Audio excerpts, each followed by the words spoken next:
Hello दोस्तों। आज हम आपको सुनाने जा रहे हैं टुनी चिड़िया की एक अनोखी कहानी।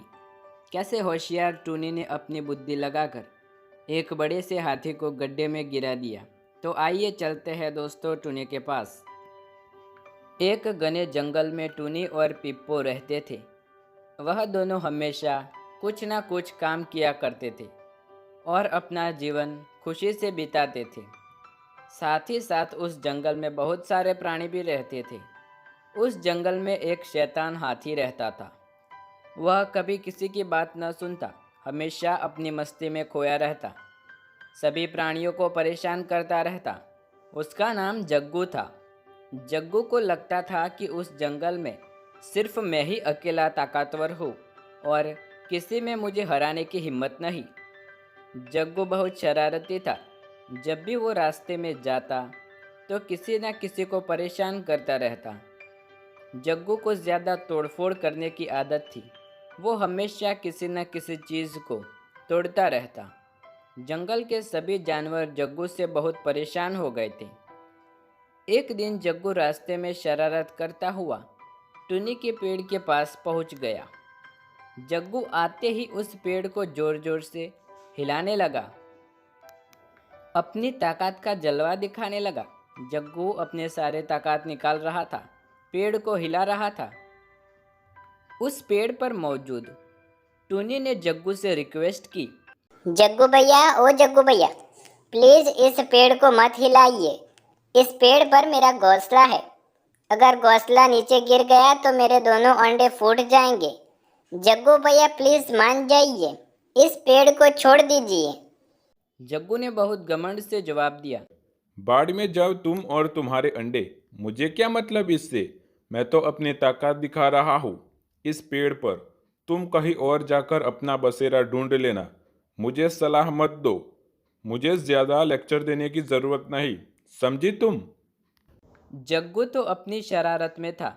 उसने टुनी की बात न सुनी और पेड़ को हिलाता रहा और टुनी का घोंसला नीचे गिर गया, जिस कारण टुनी के दोनों अंडे नीचे गिरकर फूट गए। और फिर जग्गू को कुछ फर्क नहीं पड़ा अंडे फूटे हैं कि नहीं, और वह उनके ऊपर से वहां से चला गया, मुस्कराता हुआ, गुनगुनाता हुआ।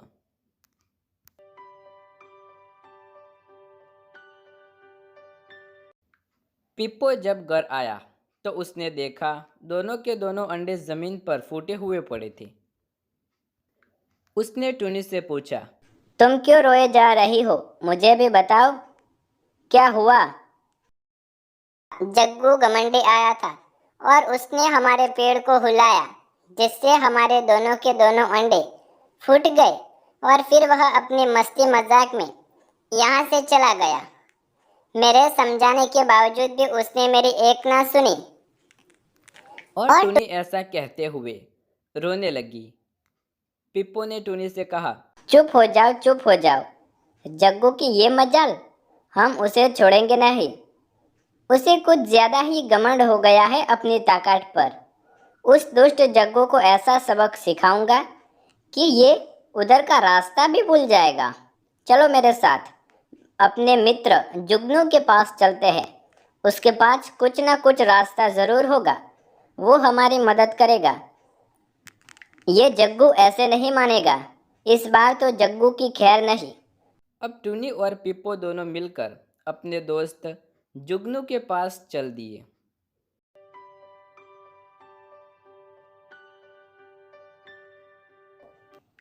हेलो पिप्पो भैया, कैसे हो? आज बहुत दिनों बाद आए हो मेरे पास। बताओ, क्या मदद कर सकता हूँ मैं आपकी? कैसे आना हुआ? आज कुछ खास है क्या?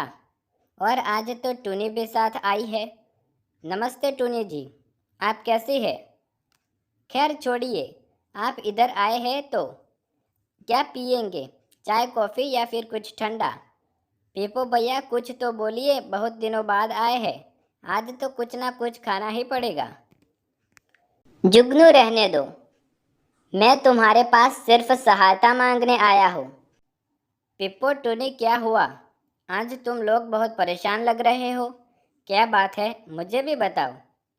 उस जग्गू ने हमारे घोंसले को पेड़ पर से नीचे गिरा दिया और हमारे दोनों के दोनों अंडों को फोड़ दिया।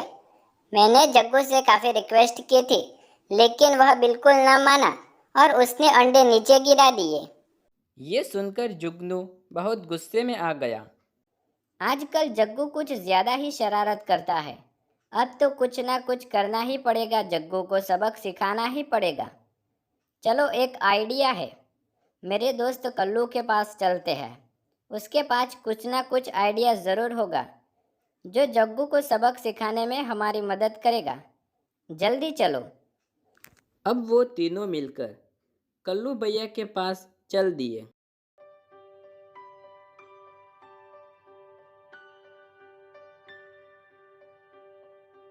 अब उन तीनों ने कल्लू को सारी बात बताई।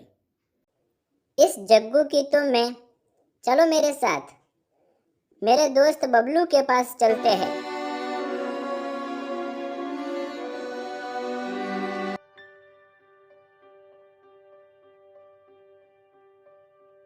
फिर वो चारों मिलकर कल्लू के दोस्त बबलू के पास जाते हैं।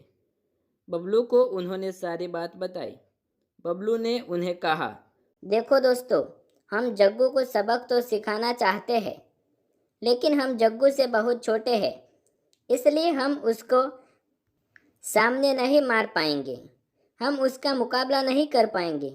हमें कोई ना कोई योजना तैयार करनी होगी जिससे जग्गू को हम अच्छा सबक सिखा पाए। और जग्गू को सबक सिखाने के लिए मेरे पास एक बहुत अच्छा आइडिया है। सबसे पहले हमें जग्गू के लिए एक बड़ा सा गड्ढा तैयार करना होगा जिसमें वह अंदर गिर जाए। उसके बाद जब जग्गू उस गड्ढे के आसपास होगा तब जुगनू तुम जग्गू के कान में गुनगुनाना जिससे उसे नींद आ जाए। कल्लू तुम ध्यान से सुनो।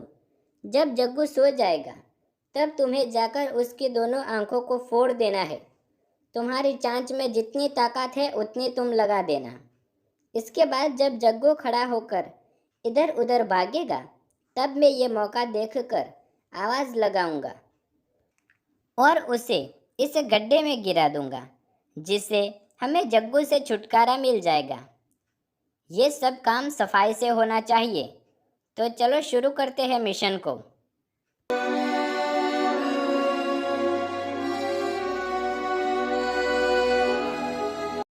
अब सभी लोगों ने मिलकर एक गड्ढा खोज लिया। उन्हें जंगल के बीचों बीच में एक बड़ा सा गड्ढा मिला, बिल्कुल जग्गू के साइज का। अब उन्हें बेसब्री से इंतज़ार था जग्गू के आने का। और तभी थोड़ी देर बाद जग्गू भी घूमता घूमता गड्ढे की तरफ आ रहा था।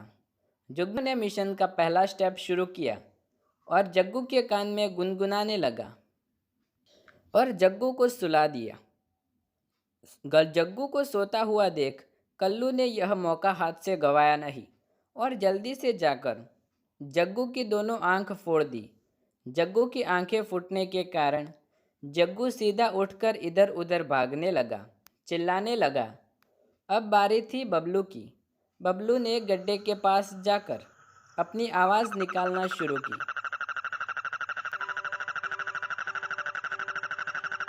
जग्गू ने जब मेंढक की आवाज़ सुनी तो उसे लगा कि पानी इधर ही होगा, तो वह तेज़ी से गड्ढे की तरफ भागा।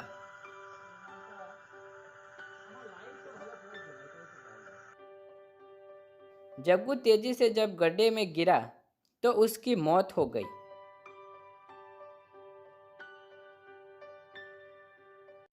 इस तरह टुनी और पिप्पो के साथियों ने बबलू के आइडिया से जग्गू को सबक सिखाया और उससे छुटकारा पाया।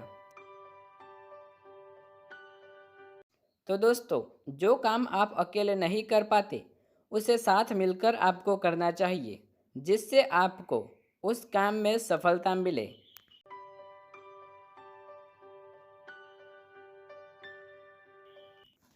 तो दोस्तों, कैसी लगी आपको ये टुनी रानी की कहानी? वीडियो पसंद आए तो वीडियो को लाइक, शेयर, कमेंट करें। हमारे यूट्यूब चैनल पर नए हैं तो चैनल को सब्सक्राइब करें और बेल आइकन ज़रूर दबाएं। ऐसे ही नए वीडियो देखने के लिए मिलते हैं अगले वीडियो में। धन्यवाद।